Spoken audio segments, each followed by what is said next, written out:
y'abalabirizi ab'ekkanisa ya Uganda eyatudde leero ku St. Stephen's Cathedral Naluwerere mu diocese yaffe eyatandise jjo eya East Busoga Diocese olwaleero 2 mu mwezi ogwa November 2023 yalonze Venerable Canon Moses Banja okuba omulabirizi w'e Namirembe Diocese ow'e6 naye nga ye wokutaano mu balabirizi ab'e Namirembe abaddugavu.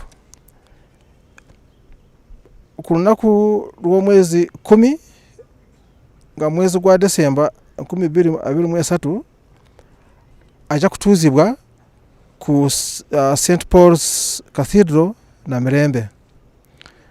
Venerable Canon Moses Banja yazaalibwa 2 mu October 1964 mu kifo eky'e Nakabugo ekisangibwa Bira mu Busiro County, ate n'alokoka ku lunaku lwa 3 December 1989. Yafuuka mudikoni, yafuulibwa mudikoni mu 1996 n'afuulibwa omwawule mu 1998. Canon Banja mufumbo, mukyala we ye Rev. Canon Professor Olivia Nasaka Banja, ate Katonda abawadde abaana 3. Venerable Canon Moses Banja aina degree mu Divinity nga ya Makerere University, ate aina yasoma n'afuna ne diploma nga amaze degree.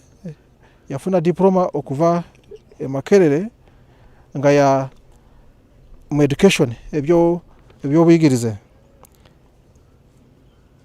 Canon Banja wetwogerera kati abadde akola nga archdeacon w'Eluzira Archdeaconry nga Luzira Archdeaconry eri mu Namirembe Diocese. Tumwagaliza emikisa, Katonda amusobeseze okukola omulimu Katonda gwamuyitidde.